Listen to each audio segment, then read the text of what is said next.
يا إيه فكينا ايوه فرد نياتشون كشريعه اسلاماتي حرام مو حلاله حراما متي حلاله حلاله جتون مو أيوة دركما نياتشو قبضه جتشودا متي سيغلا متي أيوة دركما نياتشو قبضه أيوة جتشودا متي ايوه حلاله جتون يو نياتي ركون قبو جتشون غرو امو شريعه دان حلاله تونسا nyaachuun keessatti dirqama jechuudha miti keessi kee yoo sin feene dhiisuu dandeessa yoo keessi kee dassi jedhe nyaata fakkeenyaaf amma namni tokko yoo rakkatee jiraate waan nyaatu hin qabu waan dhugu hin qabu barahaa keessa jira karaarra deemuu jira lubbuun keessaa ba'u ga'eera fardi yoo haraama ta'e fardi halaalaami yoo lubbuun isaa ba'u ga'e qalatee nyaachuu danda'a sigalee ايوه ايوه غيرو دغ يعني مو غافي تكون سي تبع يروتا كمان اجل ان جرجري تفدو تينا دغيفدو اما يروتا ايوه كنت مرا ايوه اكو مريفو سي انجدي تفدو مايكي سي تفيتين جرا اغن تاسي تمرو انا اوبس ان شاء الله وان سي غافد روان تايف ايوه وني تو شريعه انت اجچون اسلام ما كيستي ولا مجرا وني نمني ادباسو ادم بافتين وني سمال وني توكو مباح وان jedhamu jira baqaa jechuudha kayyoo waan sa yoo goote sirratti zambiin dilii hin qabne yoo gaduu dhiiftes la yoo goote waan san hamtuu sirratti hin qabu yoo gaduu dhiiftes homaa sirra hin jiran waan akkasii jira wanni biraa immoo ajaja waan jedhamu jira ajaja waan akkasii raawwadha waan akkasii raawwatuu qabda waan jedhamu jira fakkeenyaaf soomuu salaatuu hajji dhaquu ajaja sunniin rahmata namaaf godhu namaaf sadaqaa kennu zakaa baasu sinii galee wanni akkasii ajaja yoo raawwachuu baatte rabbiin itti siyaadama wantoonni kan biraa immoo waan baqaa jedhamu jira baqaa jechuun wanni sun godhuun isaa halaala ati yoo goote irraan gaafatamtu halaala waan ta'eef yoo dhiiftes maa godhuu dhiifte jedhee rabbiin itti sin qabu waan kana namni addan baafanne wanni tokko islaamummaa keessatti ni eeyyamama yoo jedhame waan san dirqama godhuu qabda jechuudha miti akka shari'aa islaamaatti akkuma reefu sin jedhe intala adeera keetii intala wasiila keetii fuudhuun halaala sirratti haraamaa miti garuu hin fuunu maaliif jennaan akka aadaa keenyaatti illee keessi keellee das waan sin jedhiniif fuudhuu dhiisuu dandeessa yoo fuutee zambii sirra jira sirra hin jiran yoo dhiiftee oomaa sirra hin jiran kan barbaaddee fuuta muhsanaat dubartii gaarii haa taatu malee الولود الودود كان سجالته كان سيدي سواتات من دبرتي برباد فوتا ربي مالي في انت لا ديرك يتي فودو بات جلسين ادب مالي يو فوتا مو انت لا ديرك يتي ما فوتا جلسين ادب ربي سيغالي وانت كا وان اججا في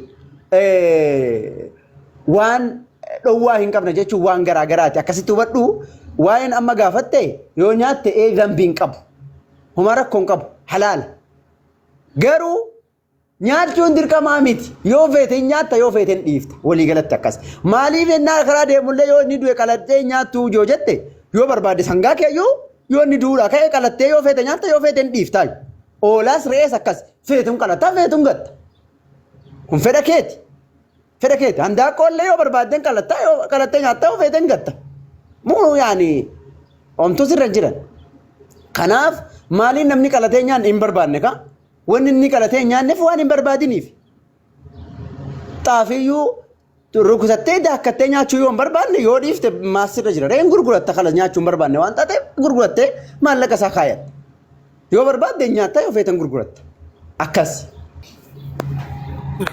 abdi osuma inni hin banatin waa takka irratti dabalaaf yoo na hayyamte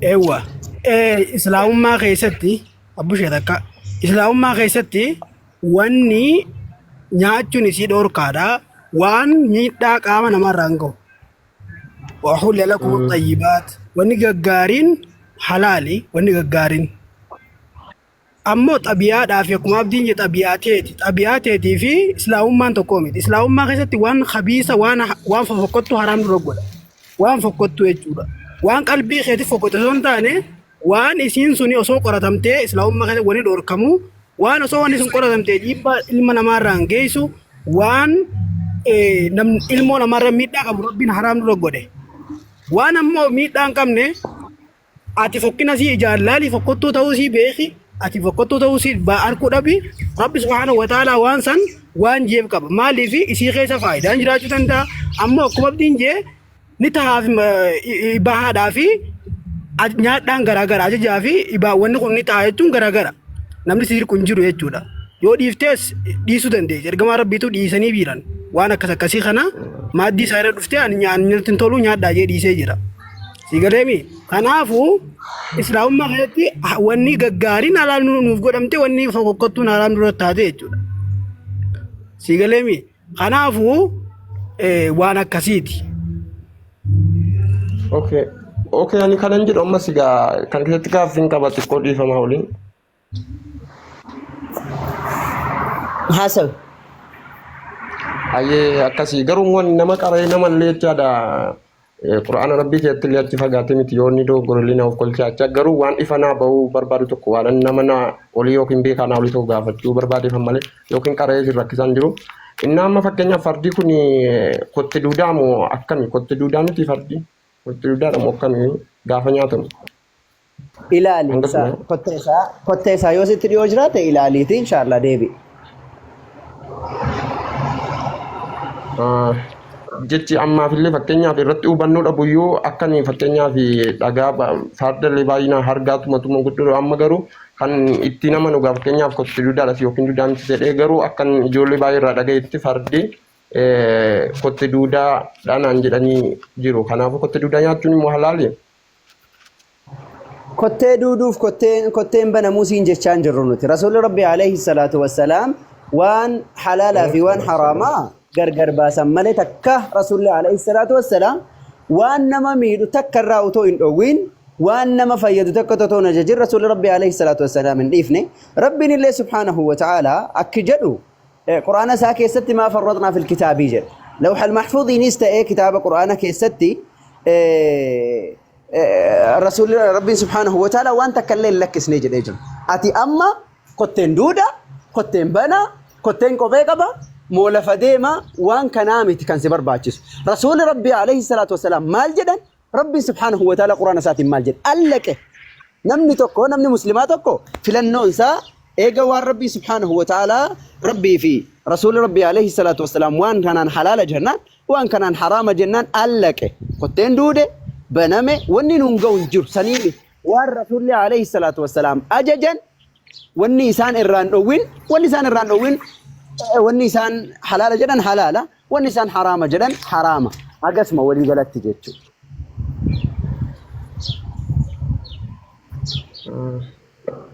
Okay. Kunaa ifeera amma immoo fakkeenya akkanan jedhu waan isin dubbatan achi keessatti fakkeenyaaf horiin tokko yoo isin biratti sangaasa ta'u saasa ta'u sana keessaa yoo baan yoo isin biratti miidhama yookiin du'aa kan jiru ta'e yoo gorra'uu dhiiftanii gorra'uu dhiisuus dandeessa feetus hin gorraata akka jettanitti fakkeenya rabbirra naman gaafatu. Nyaachuuf dhiisuus hin jedheen gorra'uu siin hin jedhe waan gorra'uu hin dubbanne waan gorra'uu hin dubbanne yoo barbaadde nyaata yoo feetan dhiisaa siin jedheen aslan ammoo aslan. Wanni dhukkubfataan hin nyaatamu iyyuu sijjamara akkamitti wanni dhukkubfataan nyaatama wanni dhukkubfatee du'aa jiru akkamiin nyaattaati waan inni ofiifuu dhukkuba qaba dhukkuba akkamiin nyaatta sijjammar. La dhukkuba miti gaa fakkeenyaaf fardiin beektu yoo fakkeenyaaf beekta yookiin irra beektu ta'uu danda'a yookiin immoo dhageessanitu ta'uu danda'a fardi fakkeenyaaf yeroo deemsa dheeraa yookiin namni ittiin baay'inaan karaa dheeraa fa'ee gulufu yeroo hunniin dhaabbatee yaada xiqqoo ture yeroo muraasa keessatti du'u jira. Fakkeenyaaf yeroo sana keessatti gaa yoo feetanis erga rabbiin nyaatuchis halaala ta'e maa fakkeenyaaf gurraatanii nyaatanii kan jedhu irratti yoo sirkatti du'uudhaa ka'e laa otoo ati ittiin deemaa jirtu yoo fardi keessa sirkatti dhaabbachuudhaa ka'e qaladhuuti gittam godhii nyaatu rakkoon qabu. Akkas. Okay, bakka mana ifeeraa waan gaariidha baay'ee tokkoon isin galateeffadha erga fardii halaali jechuu kun warrareef gurrana seenaa kanaaf bakka ittaman baay'ee galatama. Gaafadhu maal jette gaaffiin kee maal ture? Dura asirraa sirriitti of abdattu nan beeka waan jette. Yeroo takka ibsa. Hooyi abditu. Eegaa ture abdii kana eegaa ture. Gaafachaa ture durattis gaaffii koonaan hin deebisne yoo an gaafadhu deebiseeti na gaafachaa ture. Ayyee mee ati akkam jirta mee dura na gaafiiti? Ayyee gaafadhu. Gaanii shaadaanni kun isaanum duriitu moo ni jijjiirame garuu akka jennu? لا سنما قرين شهاداتكم عفورة والخيس يرتقم عفورة عايش تركم كافين كمال تر قافلك يا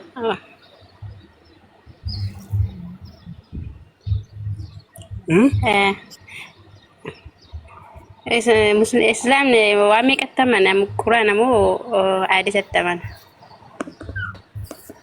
أيه مسلمني دررتي قرآن في حديثة غرغرين بو إرجما ربنا صلاة ربي وسلام عليه أكاتي غرغرنا ما بافتو في قرآن خنا سرت بوفني جيني خيو إرجما ربي صلاة ربي وسلام عليه غرغرنا ما باسنين قرآن حديثة ني سنيفو قرآن في حديثة فرنا قرآن في حديثة بالله صلى الله عليه وسلم. لا تنون بدو يفتح. أيه قرآن في حديثة أيه قرآن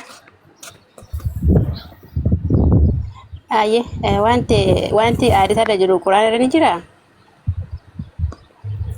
بريدي غافين كمال تو غافي خيمة سرمان غافدو واي ترى جلو ترى نجرا سونتاني غافين كمال ناقلا يتولى تتوني هم وانت إيه فما هكينا قرآن السادس نسكين ما يتسني رسنا قرآن لي حديثني إبسا قرآن بريدي قرآن خنا نو إبسا يجودا تفاصيل غرغرا خاكو أدي تشغي سار كندا يجو غرغرummaan qabu jechuudha garuu quraanni rabbi subhanahu wa ta'ala karaa garaagaraatiin dubbata quraanni waan rabbi subhanahu wa ta'ala itti fadhee dubbate san ka gargar nu baasu hadiisaani ergama rabbi salaatu rabbi salaam gargar nu baasa nuuf ibsaa jechuudha Quran of danda'een ibsu jechuun amma waan biraatti fi miti waan galli wayiitu jira gara ergama rabbi firraa kaaseen dubbatu wamaa yantiqu anil hawaa in huwa illaa wahyu yuuhaa علمه شديد القوى رب إيجما ربي صلوات ربي سلام عليه فدي ساعة الرخاسين دبته ومتكاو وان وحي لان لقيت دبته خراء الدنيا تقولم وحيين يخيم بيسيسني خراء الدنيا تقولم إرجما ربي نبي فتن إرجما ربي نبي محمد صلى الله عليه وسلم قرآن حديث نسان الربوية جدّو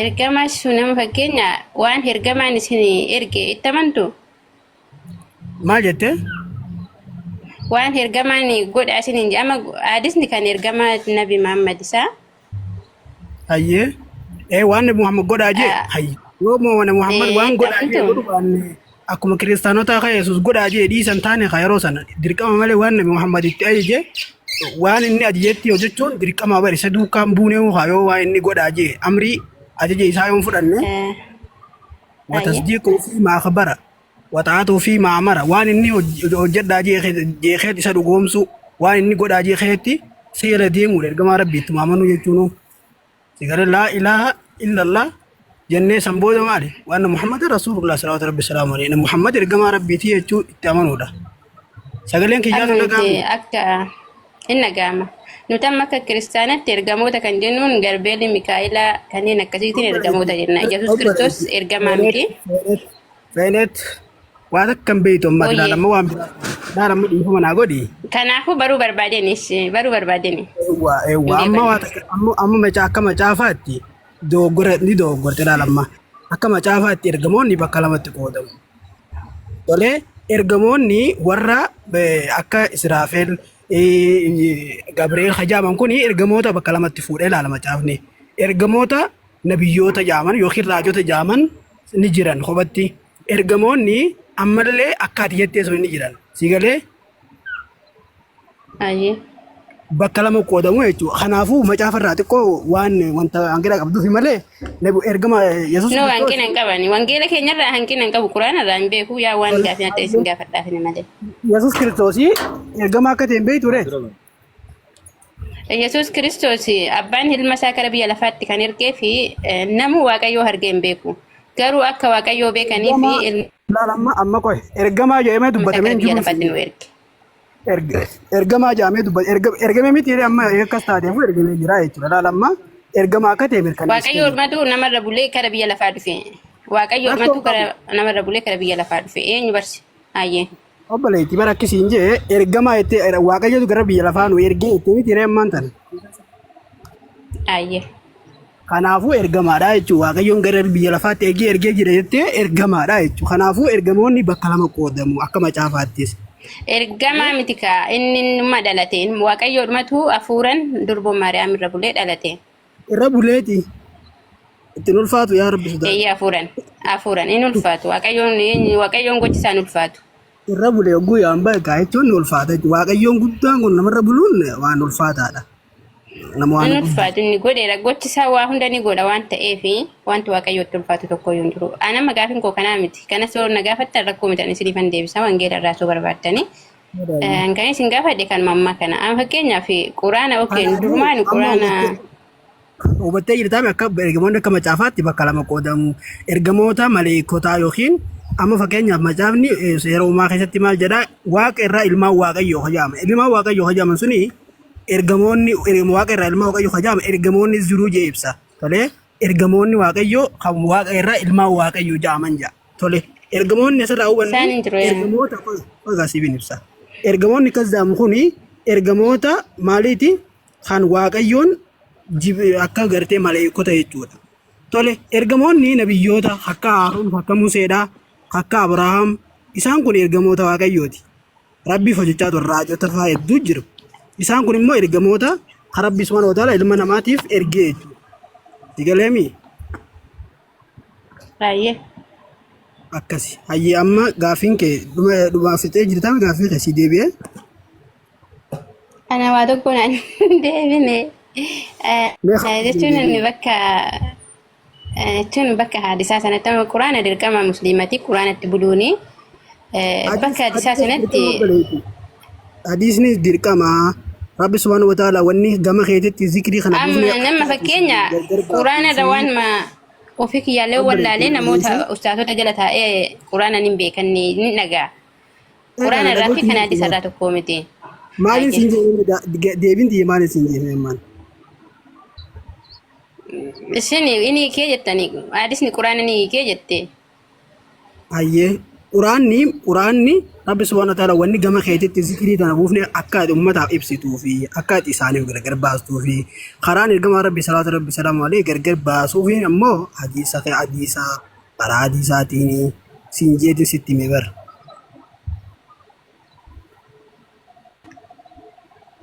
Hundaafuu ulfaataadha. Maalumaaf akkasanii ta'anitti haa ta'u. Waan siin deebiin hin deebiniiti ibsadhu. Waan si keessa jiru san ibsadhuuti sii deebisna tolee.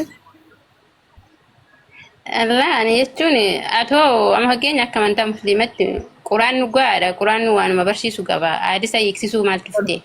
Loqota kiyya siin galle ijoolleen loqota keetiin galleef jechaa jiranii. Naa galleera ammasin hiikaan quraan hadisni hiikaa quraanatiin aan jettan. Ewa waan rabbi subhaanahu wa ta'aala quraana keessatti jumlaan dubbatee jira jechuun walii gala dubbatee jira. Waan san addabaasee kan himu ergamaa rabbi salawaatu rabbi salaamu alayhi. Addabaasee kan waan haasawni sun itti fadhamee fi waan bakka sanitti itti fadhame san waan muraada waan sanii yookiin akkaataa hubannaa isaa asirree kan nutti himu ergamaa rabbiiti jechuudha salawaatu rabbi salaamu alayhi. Amma fakkeenya quraana irra waan hadisa irra jiru guutummaan guutuutti ni jira. Galuu fi mala ibsa loqoda kiyyaan galuu fi mala itti natti ulfaate caalaa. Akki gootu feeneti yoo sitti ulfaate. Naa galaa jira. Ila. Akki gootu feeneti yoo sitti ulfaate hin baatiniiti lafa kaayiti lafumatti sii galaa sirriitti yoo sitti ulfaate lafa kaayiti ofirraa. Ila akkisiin jedhe fakkeenyaaf baayibilii kana keessa dubbii Yesuus jiraami. Hayyee. Dubbii waaqayyoo abbaa jiraami?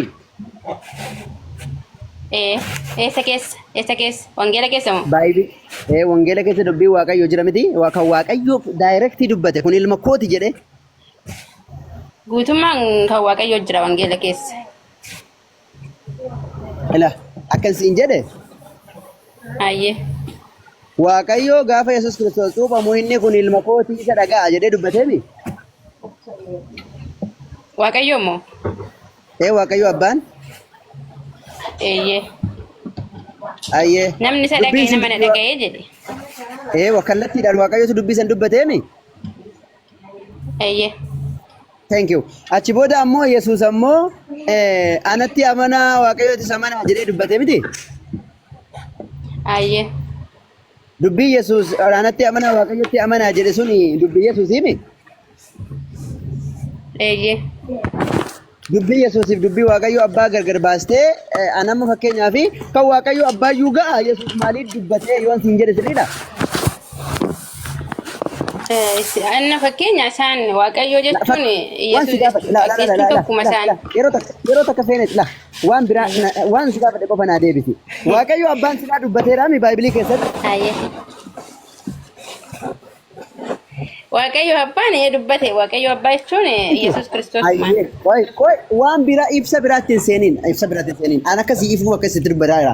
Hayyee waaqayyo abbaan silaa dubbateera dubbii Yesuus maaliif barbaachisaree Baayibilii keessatti? Bakka silaa maaliif lamatti amantan dubbii Yesuusitti amanaa dubbii waaqayyootti maa amantan kan waaqayyo qofti ga'aa miti maal hin ga'u maaliif barbaachisa dubbii Yesuus dubbachuun? Jechuun akka wangeelatti deemna. Inni booda dhufu sanumaa inni dura jiru sanumaa waan jedheef. Galatoom. Akka wangeelaatti deemtanii mi? Eeyyee. Nuti illeen akkuma quraanaatti deemna quraanumatu hadiisatti illee amanaa nuun jedhee jechuudha. Si deebi'eera inshaallah. Quraana irra jira bakka hadiisatti amanaa jedhu. Hin jira malee rabbitu irratti buusee rasuulli rabbi yaada si garsiisu hin barbaaddaa? Quraana irra bakka hadiisatti amanaa jedhu hin jira? Hundee sirriitti malee. Hayyee rakkoo miti jedhiisa. Si garsiisa. Jechuun hiikni isaanii wal fakkaataadha quraana afaan.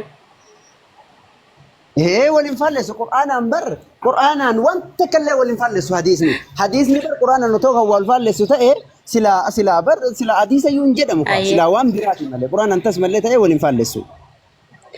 Bakkumti wal faalleessu tokkoyyuu hin jiru. Laa quraanaaf hadiisni waliin faalleessu fakkeenyaaf amma hadiisa jedhanii waan ani barachuu barbaadan malee hin beeku. Marakkoon hin jiru. Hadiisa sahiha waan jedhamu jira, da'iifa waan jedhamu jira. Kan Rasuulli alayhi salaam hin dubbanne Rasuula dubbate jedhamee irratti sobamee hin jira.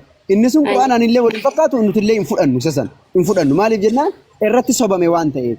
Waan immoo hadiisa sahiha guutuun ammoo hadiisa sahiha wanni jedhamu hundi quraanaan waliin faalleessu jechuudha. Garuu sulachuu hadiisuun keessa jira jechuudha. Hadiisa keessa jira hundinuu ammoo inni kun isa Rasuulli dubbatan inni kun immoo isa namoonni irratti kijibame jedhee addatti baafameeti. Isa kijibame sana fudhattu moo fudhattarree? Kijiba maal godhuu fudhannaree silaayyuu akkam fudhatamneef kijiba jedhamee ibsame bar. Hayyee akkasitti bareeda rakkoo miti. Amma fakkeenya akka amantaa keenyatti waan barbaade nuun jedhe ilma fudhanna kanaafini rakkoo miti. Sana rakkoo keessan santuu qileetiin amma gaaffii gaafate sii galee amma waan qilee nu buusuun nu ta'anme. Quraanni fi hadiisni wal fakkaataa jettanii quraanni fi hadiisni wal fakkaataa haa ta'u garuu bakki itti wal fakkaanee ni jira bakka sana fudhannu jettaniira. Akkana inni sun ammoo hadiisa qulqulluu osoo hin taane kan Rasuula Rabbii irratti kijibame waan isaan hin dubbatan jedhamee waan barreeffame sanii jechuudha.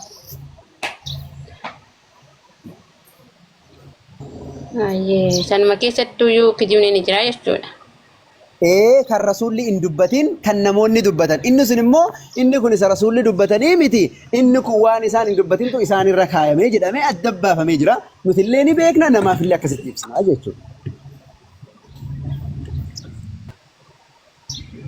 Hayyee ana kan matu gaafinatti ta'ee gaasa kan guyyaa biraas hin gaafadha galatooma. Hayyee alhamdulillah bagatii galee gaaffii barbaaddu kamuu yoo jiraata. Ani keessatti nama nyaachuun ayyamamaadha nama nyaachuun egartee Waaqayyo bar isin akka ilmoolee keessaniif intaloota keessan nyaattan isin godha jedhaan. Waaqayyo Isaayyaas hin ajajeetiin wannaa kana hojjedhuuti nyaadhu jedhaan udaan maal jedhan saka bobbaa namaa kanaan jechuudha. Isa kana maxinoo hojjedhuuti maxinoo godhadhuuti isaa kanaan bilcheeffadhuuti nyaadhu jedhaan laal.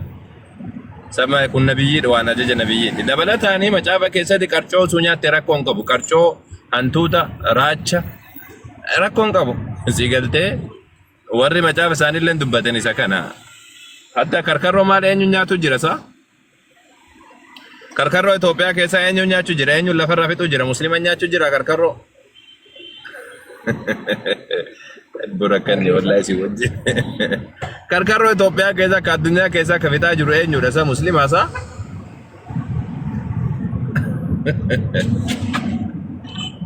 waan nyaatarra mooraalii kamiin kiristaanni waan nyaatarra muslima kee akkuma tasaadha ta'e mooraalii kamiin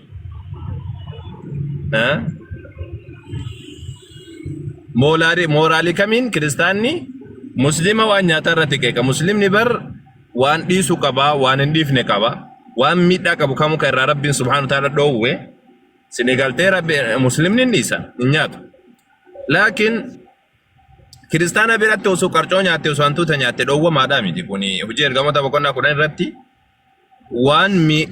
waan lafarra munyuuqu sinigaltee waan lafarra munyuuqu guutuu dabalataan ammas ammoo waan miila afurii allaattii guutuu dabalataan bineensa guutuu bineensota lafarra jiran guutuu isaatu waaqayyo qulqulleessee jiraati nyaadhu jedhamee Phexrositti himameetiin ture mul'ataan.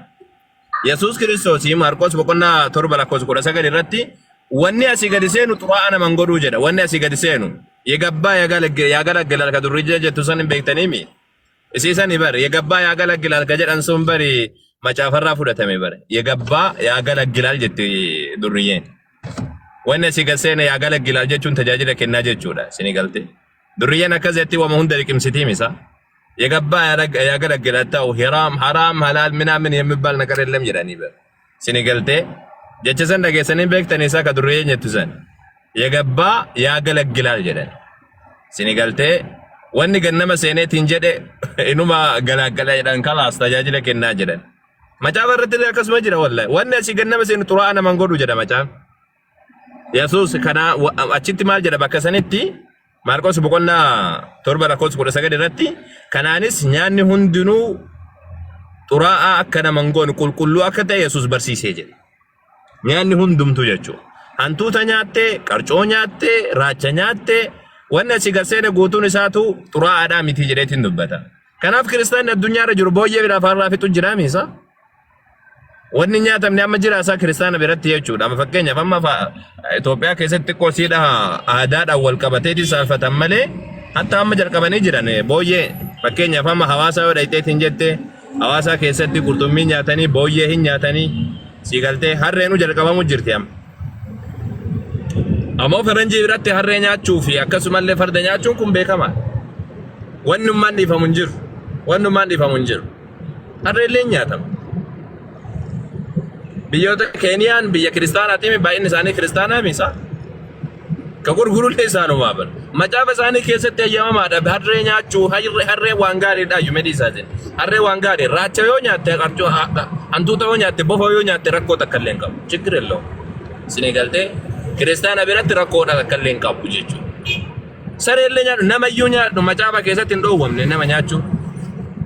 Nama ajjeesiin jedha malee macaafni nama ajjeesiin jedha malee nama nyaatiin hin jedhu. Nama yoo du'eetiin jedhe nama yoo nyaateetiin jette macaafni maal waaqayyo ani ilmoolee keessanii fi intaloota keessan akka isin nyaattan nan godhaa jedhaami. Akka isin walii keessanii nyaattan macaafa keessattuu intalli takka beelofteetii Saamu'eel boqonnaa 16 jechuutti yaada. Saamu'eel tokkoffaa boqonnaa 16 jechuutti yaada. Beelaaniitiin intalli takka daa'imman har'a kiyya affeelannee nyaannu jettee boroomoo kan kee affeelannee nyaannaa jetteen. Guyyaa tokkoffaa daa'ima tokko affeelanii nyaatan. Guyyaa lammaffaa ammoo kan keellee asii affeellee nyaannaa daa'imaa jetteen. Jennaan lakki ankiyyan kennu jennaan wal kassasanii nabiyyi tokko bira dhagan. Wama takka hin dubbanne nabiyyiin aareetuma yaa waaqayyo maa akka nu goote jedhechumaan ofirraa dhiisan. Daa'ima affeelanii nyaatan macaafa himaa bar kana. Macaafatu wallee hima affeelanii nyaatan jedhee macaafa hima macaafuma amma isaan harkaa qaban kana hima. Seenaallee seenaa biraatillee miti macaafa amma isaan harkaa qaban kanatu daa'ima affeelanii nyaatanii jedheetiin dubbata. Macaafa akkanatti akkana keessa jiru kana harka qabatee namni islaamummaa qeequudhaaf deemu jechuun kun eebno nawrno. Isin galtee nawriidha kun waan hin taane. Waaqayyo nama nyaadhaa akka isin wal nyaattan godha jedhee maal jedhee tayyee mee amma akka kiristaanaatti mee seerri isin seera duraanii jechuun seera duraanii ittiin hojjettan seera duraanii osoo itti hojjettan taateeti silaa sini galtee seera duraanii osoo itti hojjettan taate silaa dhiqannaa dhiqattan seera duraanii keessatti namni haadha manaa wajjin bulee ganama lafaa ka'ee akkuma jiru sani janaabaadhaan olii gadi hin deemu. Isin ammoo janaabaan olii gadi deemtan umrii keessan takka haadha manaa wajjin ciiftanii ol kaatanii dhiqattanii beektan akkasuma deemtanii janaabamaan deemtan جناب ما واقع يوم كرنا جدا جناب ما مقارب بنا دبتنا أعوذ بالله دبرتي وجهنا كتشيسي لفاكين دبرتي اللي دير وجهنا كتشيفتي لفاكاتين جناب مكانان ربي مقارب بنا دبنا جدا وصو سيرة دراني كفر التنتاتي تسلا سيرة دراني كبول تنتاتي سلا جنابا ركتا وهند درا لكنا تدرا در سابر لكنا تدرا در سجلا جنابا يوني كتن قاما كيسان هارا ورا وجن شفتني توني كتن لفو ما كاتني ديمتر وفرا أكبر بعد لفو مرة كيتما فينشوفتني تيم فينشان سن بشاني وفرا ونن قوتن كتو كتما كيسر دابتني تمان وفرا نمتيجي أكما دابيتو مهترا ويتد وفرا ونن قديتين وفرا كل ننجرو دكادان كل هاتو بيجيران كل هاتو يوكان أمو بشاني كل هاتو ننجرو خلاص تكشم فينشاني إرجعنا أمو قدوم ديبسيتو من وفرا واني هفت سرّي كيست والسلام واني هفت سرّي كيست